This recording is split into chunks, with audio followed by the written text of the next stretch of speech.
Hey guys, my name is Joel Daniel. I'm broker with Greenleaf Real Estate here in Temecula. I wanted to make this video for veterans for VA loans. I feel like there's a lot of information out there that isn't correct. So I am here with Charles Vamadeva with Patriot Pacific Lending. He is the absolute king and he knows everything that you need to know about VA loans. He helps a ton of veterans. So today I wanted to go through 10 things you need to know before using your VA benefits. And in my opinion, not having the knowledge or not knowing what actually comes along with your VA benefits is sort of detrimental to you, especially when you're trying to buy a home. So today we're going to go through about 10 questions and hopefully answer many of your questions you might have about your VA benefits. So yeah. Good to go. Thank you, Joel. Yeah, it's a great thing to talk about. You know, veterans really need to know as much as they can about using the benefit before they actually step out and use it, so that they don't get themselves in trouble, and also they don't miss an opportunity as well. So absolutely. So again, I'm just going to go through the questions that we made up and we feel that are important. So using a lender that specializes in VA loans, can you just go into detail a little bit why that is important? Oh, that's critical. There are so many different types of loans. There's actually 4 main loans, right? Conventional, FHA, VA, and then USDA. And then there's some peripheral products that are sort of exotic products if you don't fit those categories. It seems that VA has so many nuances and underwriting guideline specifics that are not well known. And so for that reason, a lot of loan officers are just not savvy in the VA product. And this happens again and again and again. I've talked to a veteran that's talked to a big box lender or someone they will refer to by their cousin, their realtor, whoever. And you know, this loan officer is not savvy, and then stuff starts to go sideways in the middle of the process. You want to work with someone that eats, breathes, and sleeps this stuff. Yeah. And this is what I do. Yeah, and just to piggyback on that point, almost every week, guys, I see Charles post on Facebook that he saved another VA loan from somebody and he closed in 10 days. So he's not just telling you that he knows what he's doing. I promise you, I see it almost weekly on him closing VA loans that others just did not or were not able to do. Okay, so number 2, 3 ways. Yeah. Okay, so there are 3 ways to have your VA loan approved. Can you just go into those questions? Absolutely. Very important to know, because if you're talking to a lender and they only use one method of getting a VA loan approved and you don't happen to get approved, they're going to send you on your way and you're going to leave as a veteran thinking that was it. That's the only answer. When in reality, there might have been 2 other paths that could have been taken to get to a VA approval. So the first 2 are basically automated approvals. The computer is making a decision. It's an algorithm, a risk algorithm that's plugged into the VA. And the first one's called DU. You've heard of it, desktop underwriter. DU will make a decision whether the loan's doable or not. A lot of lenders stop at that. Okay. There is another engine, another automated system called LPA, Loan Prospector. That's, backed by Freddie Mac. And so sometimes you'll see a DU denial and you'll flip this file over to LP and you'll get an LP accept. See? And so it's a travesty if you stop at DU and you say, well, I can't, that's it, you're done, we can't do the deal. Now, if LP and DU both fail, we can say to the computer, hey, thank you. We're going to take this to a real human being, a real person with a brain and experience and some feelings, because it's not just rationale that gets a VA loan approved. It's an underwriter deciding, hey, that this veteran's past circumstances, were they unusual? Do they warrant an exception? And so this human being is going to make a decision to override what happened with DU and or LP. Does that make sense? Yeah, absolutely. So you got 3 different ways, and we call that a manual underwriting. It's an old school way of underwriting. You got a real person sitting there making a judgment call. Is this person worthy of a VA loan? DU said no. LP said no. Underwriter says yes. Okay. And that's good enough for VA. Now, one of the questions I would have as not only an agent, but also maybe a buyer is, you've been doing this a long time. Do you have relationships with people that are underwriters that, hey, you can call them on the phone, talk to them almost personally with your business and your experience over the past however many years? 100%, Joel. Great question, by the way. And I feel like it's imperative that a good loan officer has that in the quiver. You have to have a relationship with underwriter. You can't just be talking to someone in a high tower behind an 800 number that you don't have a relationship with. I can call my underwriter on a Sunday afternoon on her cell phone. And the chances are she'll call me back. And one of the things that I've done over the years is if I've gotten an underwriter to make a favorable decision on what was a very marginal situation, and she's a little spooked and she's like, oh my God, I hope this doesn't come back to bite me in the butt, I will remind her a year later, 2 years later, hey, remember the Smith loan that you funded? Thank you for doing that. He's on time. He's making his payments on time. Or he sold a home and made $100,000 equity. And so I'm reminding the underwriter that it's okay for her to be bold to make a decision on the veteran's behalf. Awesome. I mean, I can't say how important that is for everybody involved to have relationships that can actually close some of these loans that maybe a lot of other companies just would not be able to do. I agree. Okay.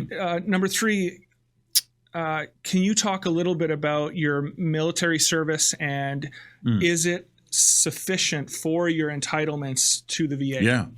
A horrible shock in the middle of a loan application or loan pre-approval process can be the veteran sitting there thinking, well, I served, I am eligible for a VA loan. And that's not correct. You have to be eligible and you have to qualify. And sometimes either the character of service or the length of service does not meet the VA's requirements. Did you serve in the military? Yeah, you sure did. But you didn't serve with a discharge that's acceptable, or you didn't serve a sufficient length of time. See, and so the assumption is there, but it's not justified, right? Okay. And then we have some situations where we had one fairly recently with a National Guard member. It took him a while to get his NGB 22 and NGB 23 documents to prove to us that, and we had to send that in to get the certificate. It can take time, and you don't want to go into contract right away not having that eligibility certificate. See? So short answer, just because you served, it doesn't automatically mean that you have VA entitlement. We have to get the certificate of eligibility. We have to look at your length of service, character of service, and make sure that you are in fact eligible. Okay. So to go further on the certificate point, and I might have that question, but let's talk about that now. In your opinion, what should VA buyers do up front in regards to the certificate to make sure they have that before they're in escrow? And how long does it take? Can you just go into that certificate? Because it sounds like from our conversations that is one of the most important things that the VA buyer needs. It is the most critical document in the VA loan package. Without a certificate of eligibility, you're not getting a VA loan, right? You're not entitled. And so the veteran doesn't have to wait on the lender. The veteran, when I say veteran, I'm referring to active duty and, reserves and National Guard. They can go on the VA website and pull their own eligibility certificate. Okay. You don't have to wait for the lender. You can do it for free. We can do it, for active duty, just a driver's license and maybe a recent LES. For veterans, your discharge document, DD-214, or some of the older days, DD-256. There's some other documents, and you upload that, and we can get it within a few seconds or a few minutes. Or sometimes the VA will come back and need some more information, but it's not something that takes weeks and weeks and weeks. Awesome. So for you buyers out there, if you're not computer savvy, if you don't feel comfortable enough yourself getting your certificate, Charles can do that, right? Yes. You'll figure that all out for them? I'll do it all day long. Okay, do it there all we the go. time. Okay. Little known VA secrets that even your lender may not know. Can you go into some of those and just, obviously, this is a really important question, but yeah. Yeah. Not all VA loans are cookie cutter loans. There's some exceptional circumstances that might apply to one particular veteran that doesn't apply to another. And so we've got to know what are those nuances or secrets, if you would, that we could take and apply to the loan to make the deal work. For example, it's not widely known that the seller on a VA transaction can pay veterans' debts to help him or her qualify. It's an amazing thing. Wow. Credit card debt, even collections, auto loans or whatever. So knowing that, if you have an opportunity and you need to apply that rule, hey, you got to know. Secondly, the seller can pay to help get rid of the penalty, pay the penalty for the veteran breaking an apartment lease in order to go buy a home. Oh, see, okay. or even a regular house lease or whatever. So those are some specific, not very well known. I don't want to call them secrets because they're plainly written in the VA handbook, but they're not widely talked about. Yeah. Another one that's not very well known: a veteran that's got a second job with only a 1-year history, we can use that income. Okay. See, so there are some secrets, if you would, that a specialist would know that your run-of-the-mill, regular, everyday loan officer, lender, underwriter might not be privy to. Okay. And just to add to that point, for anybody watching this video, if you have specific questions, if there's something that you think is holding you back, or if there's something that you just don't know, again, call Charles. He will spend some time with you going through all of your questions, all of your concerns. And maybe when you thought up front that you wouldn't qualify because of this reason, maybe that has nothing to do with you qualifying for the VA loan. So don't hesitate to reach out if you are wanting to purchase a home, but you don't think that you're going to be able to do that. There's a good chance that there's a workaround for it. Yes. So, okay. Can you put a civilian on a VA loan with you if necessary? You sure can, and they don't even have to occupy the property. Okay. So you might have a friend, a family member, someone close to you that's living in another state. And why would you do that, right? You would only do that more than likely if you need more help, more buying power, right? Now, there are some restrictions that come into play. There's a down payment that comes into play the minute you put a civilian on the loan, because the VA is only going to guarantee the veteran's half of the loan. But we've done them numerous times. We're putting a civilian with credit and good income saves the deal, makes it happen. And you think, in the military, a lot of these people are younger, maybe 18 to 24, and maybe having a parent help you with, can you help, with the down payment? Are they able to help with that? So they can. Yeah. Going a little bit of a side journey on this as far as a civilian assisting a veteran, right? Really what we're talking about now. Civilian can give a gift for down payment. They can pay debt for the veteran to get rid of debt. They can help cover closing costs. They can co-sign. There's a lot a civilian can do for a vet. Okay. Awesome. Okay, number 6, the VA doesn't decide interest rates, lenders do. Yeah, I've had veterans tell me, well, they've assumed the VA is doing the loan. You're not going to the VA for the loan. The VA is only going to back and guarantee the loan that a lender is going to do. A bank, a credit union, a mortgage company, a brokerage. So these different financing entities each have their profit points, right? They've tweaked their pricing engine. Let's just be honest. There's no reason to hide it. Every lender is different in how much profit they decided they want to make on any given loan. And so not all lenders are created equal. You'll see a pricing disparity between one lender and another. So it is smart to check and see, how does your interest rate that you're being quoted, how does that line up against this lender's interest rate? Now, brokers have an advantage because they can line up 20, 30, 40 different lenders, just like that Progressive insurance commercial, right? It's funny, they show all the other insurance companies. Brokers do the same thing, and oftentimes that saves the veteran from having to shop around and have their credit pulled all over town. Awesome. Okay. Well, that's good points.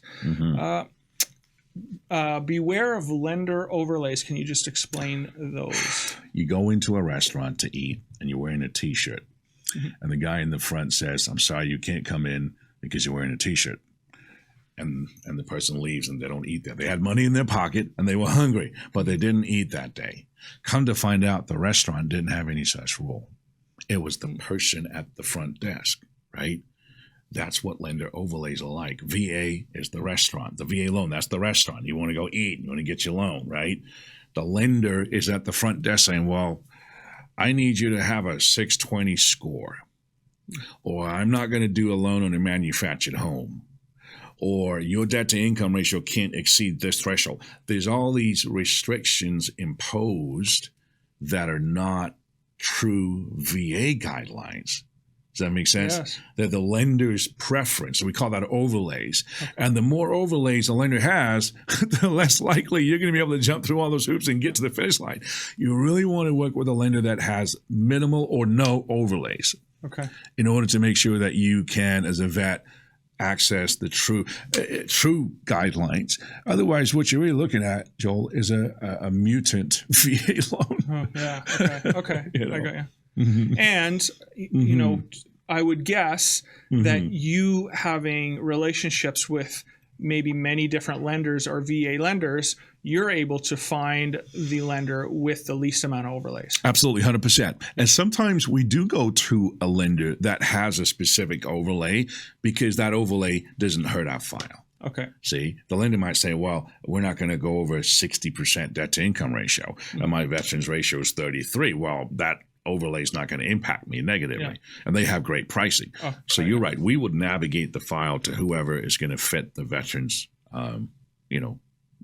need the best. Mm-hmm. Awesome. Okay, to secure a VA loan, you must intend to occupy the property for 12 months. That's the fact. Okay. When you move in, when you're getting a VA loan, a purchase loan, you can't say, well, I'm going to buy it. I'm not going to live there. I'm going to go over here. You can't do that. You have to state you intend to occupy the property.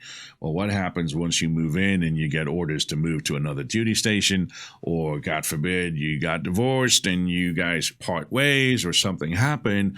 If there's a legitimate reason why you couldn't fulfill the occupancy, we're not going to hold you hostage. The VA is not going to hold you hostage. Okay. But the intent has to be there. Okay. When you get the loan, hey, I'm going to move into this home and I plan on living there for a year. Okay. Good to know. Yeah.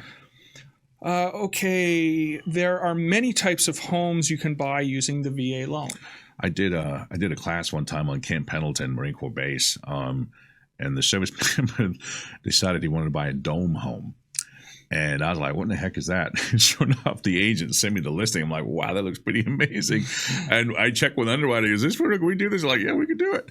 VA loans can be done on dome homes, wow, manufactured homes, modular homes, multifamily, 4-unit properties where you could rent some units out, multifamily properties, obviously a single family home, a PUD, a site condominium, a regular condominium, townhomes. There's a lot of different property types that you can put a VA loan on. Okay, follow-up question. I know a lot of these complexes, like condo or townhome complexes, they have to be FHA approved to be able to do that. Is this the same thing for VA? Do these complexes have to be VA approved? They are. They do. They have to be on the VA approved list. Okay. However, there's a couple of little ways to circumvent that. Well, not circumvent it, but fulfill that requirement. One is, if it's not approved, we can go about trying to get it approved. As long as the HOA cooperates and they give us the pertinent documents, then we can take that to the VA. It's not a long process. It can be under 30 days. Now, going further, if for some reason the VA looks at that package and says, we're not going to approve that complex, and the veteran says, I still want to live there, the veteran can basically tell the VA, look, I'm not going to hold you liable. I still want to go into that project and get a waiver from the VA. And they'll let that one veteran move into that community where the community is not VA approved. Wow. It's a wonderful thing. Wow. These are, some just crazy points that I'm sure a lot of veterans just don't know about. Sure. Now, another question with that, does the manufactured or mobile home for the VA to lend on those, does it have to be on a permanent foundation? It does. Okay. It has to be permanently affixed and considered real estate because, obviously if it's not affixed in that way, it's not considered real estate. The wheels and axles have to be removed. You've got to have a certain kind of foundation. You've got to have, in California, we call it the 433 recorded document. And so it's got to be considered real estate. Okay. And then final question on that, just to clear everything up. Buying land, construction loans, is there anything that the VA does with that? It sure is. It's an amazing opportunity because, I'm sure, as soon as you put that land and that built home together, you're walking into instant equity usually. So the VA has a program called the One-Time Close, OTC. Veteran goes and selects the land, a vacant lot.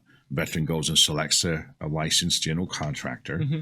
That contractor is given an ID on the VA portal. the work begins, I'm sorry, before the work begins, the VA loan is funded before the shovel hits the ground. Okay. The loan's funded, probably a 2-month process, and then the work begins. But the VA loan's already funded while there's nothing there. Wow. Okay. It's a beautiful thing. It's a VA construction one-time close. Okay. And how does it work? Just as the construction progresses, the VA lender pays the contractor for work that's getting done. Yeah. Yep. The money is initially, when the funding happens, the money is set aside in some sort of an escrow account, trust account type of thing, and then it's dispersed to the contractor phase by phase upon approval for whatever work was done. Foundation, stucco, whatever, framing, whatever step is done, the contractor gets dispersed. Awesome.